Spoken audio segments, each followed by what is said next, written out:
The wind came hard out of the hollows, a raw animal pressing its teeth to the trees, and the trees answered with a long, dull groan. It worried the mountains like a problem it meant to solve. Clouds sat low over West Virginia that autumn of 1852, low, bruised, and full of a threat that would seal roads and pens and hearts when it finally fell. Farms hunched in the folds of the land, and a sullen house, the Thorne place, crouched above the cabins, all warped timbers and gloom. It did not watch. It brooded. The silence of the place was only ever broken by a voice that barked orders or by the thudding music of labor. Mary moved through that silence with the care of someone who knew how to leave no print in snow.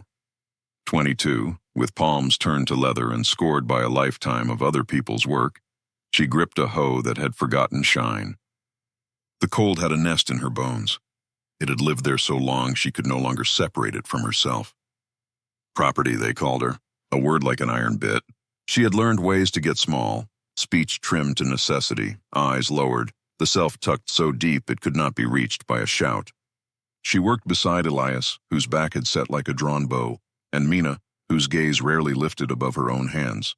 The soil in the new clearing fought them like a stubborn truth. They fought back because there was no other way to pass the day. "Keep your rhythm, girl." Finch, the overseer, had a voice that split the air like a switch. The whip in his hand did not need use to do its work. Its presence shaped the space the way a wall does. Mary did not look at him. Muscle burned.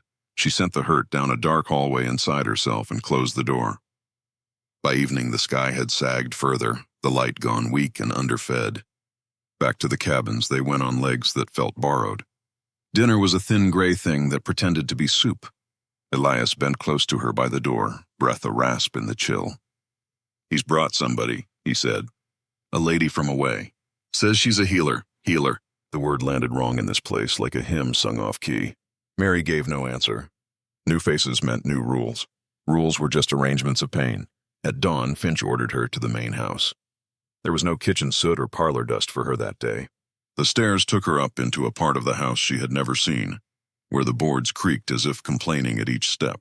In the small room, Silas Thorne stood with a woman dressed plain and expensive, her expression neat as a ledger line.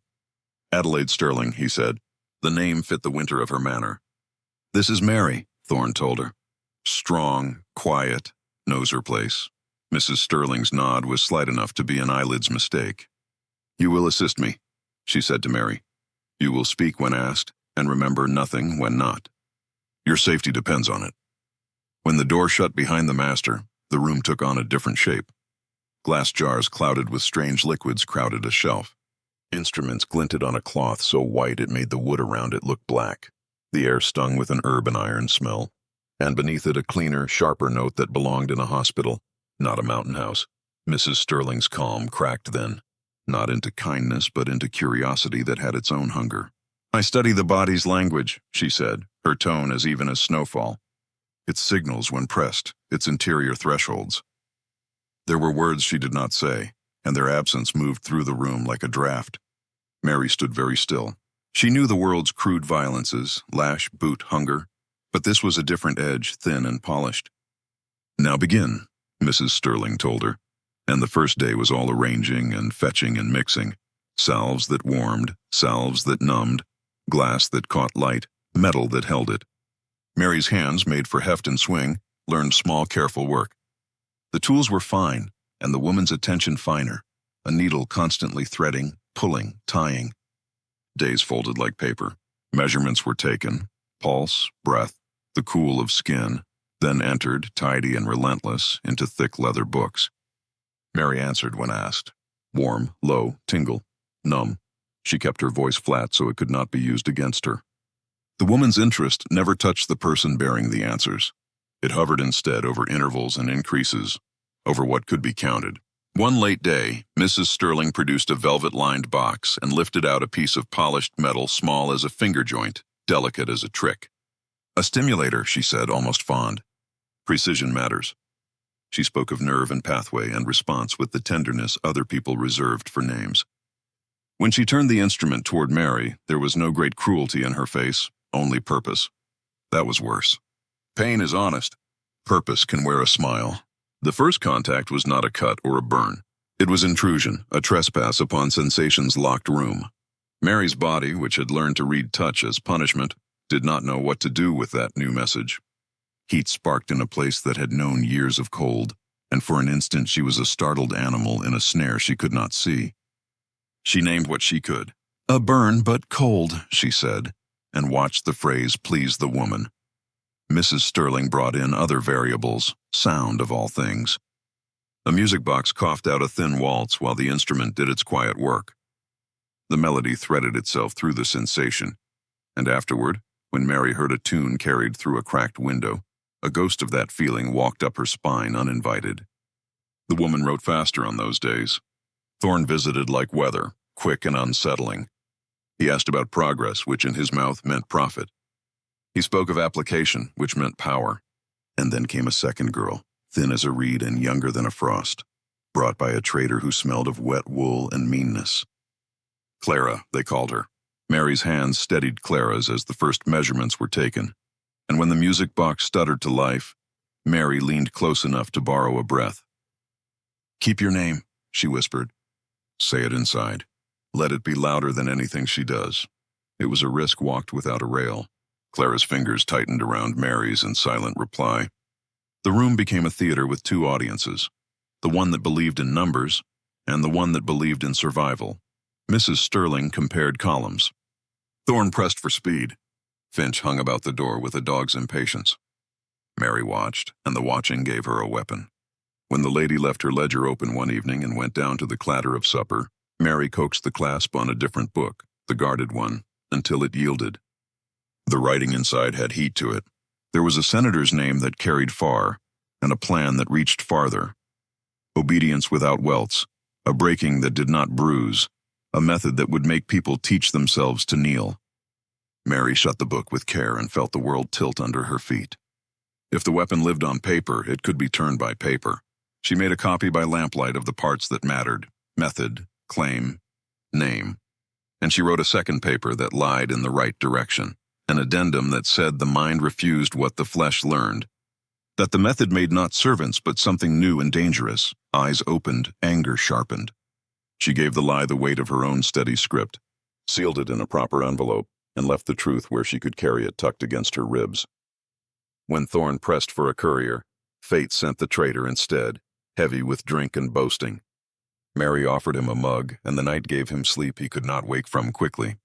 She slid the true report into the torn lining of his coat, a pocket that was not a pocket, and stepped back into her shadow.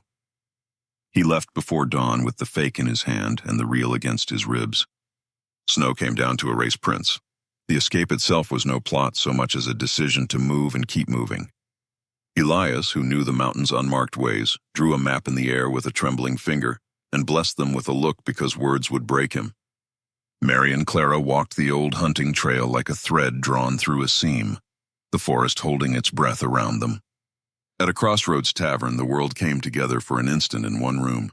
The trader asleep, the report sealed on a table, Finch on the road with hounds that sang of ownership, and two women cold to the marrow, choosing between fire and exposure. Mary chose fire. One blow with a half knocked a lamp, and flame clutched straw with greedy hands. In the confusion, the trader woke, lurched outside, snagged his coat, and never felt the truth slip from its torn lining and settle into the snow like a thing trying to become a root. A judge's carriage arrived in that same hour, Arthur Hayes, who carried law the way a man might carry a prayer, carefully and with the knowledge it could fail. His boot nudged the rolled paper. He bent, opened it, and in the thin light of morning, read a scheme so cold his breath stalled. He read it twice. Then he folded the truth and put it where he kept serious things. Back in the house on the mountain, Mrs. Sterling's triumph frayed. The shape of Mary's last responses would not sit still in her mind. Doubt that rarest of her visitors crept in. She went to the cabins and found absence. Her scream brought Thorne running and the dogs loosed. The hunt faltered, as hunts do, on ice and bad luck, and the simple persistence of the hunted. Richmond received two messages in two hands. The senator read the lie first. It traveled precisely the track Mary had shaped for it, directly into the corner of his mind where fear keeps accounts. Risk bloomed there, thorny and quick. The money closed like a fist. Then the judge arrived with the ledgered truth. The story began to smoke in public, and smoke, given fuel, becomes fire. Thorne's debts put their hands on his shoulders. Mrs. Sterling fled west with her instruments and the heavy ache of a ruined certainty. She would call it a failure of material, of subjects, of circumstance. She would not call it what it was, a mismeasure of will. Mary and Clara reached Fairmont with the look of people whose souls had run farther than their bodies.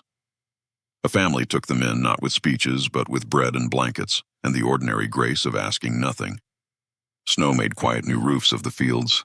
News traveled in knots and whispers, an inquiry, a senator's name, a scandal that carried the sour after-scent of herbs and iron. Mary listened and learned how far the paper had gone. She did not feel victory. She felt steadiness, the kind that comes when a house quits shaking but does not yet stand straight. In the evening, she worked her palms with lard and wrapped them for warmth. At night, when the music of a clock wound down in the corner, she breathed until the remembered waltz had no place to sit. Clara healed in small daily ways, a square meal inside her, a thread and needle in her lap, the sight of her own hands doing something that was not bracing for harm. Sometimes she would glance at Mary and speak her name aloud, as if rehearsing the lesson Mary had given her. "Clara," she'd say. "Clara." Each repetition set a stone in a path leading away from the upstairs room. Elias came weeks later, limping, older by whole years. He had ridden the eddies of the plantation's collapse and slipped free when the grip loosened. He carried nothing but himself and the names of the dead and the missing. When he saw Mary, a smile tried itself on his mouth and stayed. They stood in a yard where wash steamed in the cold, and their relief had no sound. The mountains watched like old ants, pretending not to notice. Winter held its breath and then let it out. There was talk of north, rivers that might as well be roads, people who would hide what needed hiding. The judge wrote letters with the slow care of a man placing beams. The family in Fairmont found room where there had not been room before. Mary learned to step into a town without folding herself in half. Some nights, though, the old house climbed the stairs into her sleep. She would wake with her heart drumming and the memory of cool metal ghosting her skin. She learned what to do with that, too. She did not banish it. She turned it. She took the spark of unwanted sensation and taught it to light a lantern she could carry. It burned not with shame, but with a fierce, plain sense of self. If someone tried to snuff it, she would cup it with both hands and move it somewhere no instrument could reach. There would be other rooms, other ledgers, other schemes dressed in reason. The world had many ways to rename harm, but Mary had her name and the knowledge that paper cuts both ways. She had the example of a tune turned into a shield. She had proof that the mind, even after long winter, could choose the angle of its thaw. On a day when the wind softened and the snow began to sink back into the ground, she walked to the edge of a field and looked at the line of trees. The forest did not promise safety. It promised depth. She took Clara's hand, a small thing warm in her own scarred grip. Elias stood behind them, a back that might yet unbow. They did not speak of destiny. They spoke of bread and of which creek would be easiest to ford come morning. The ordinary future had never sounded so large. When they set out again, they did not sneak. They simply went. The road was a rumor under the slush, and the sky, though still heavy, had light in it. Far off, a church bell practiced being spring. Mary squared her shoulders to it. The feeling she carried, a bright, complicated ache, was not the one Mrs. Sterling had tried to coax from her. It belonged to Mary alone, and it said, "You were not made to be measured." It said, "Walk."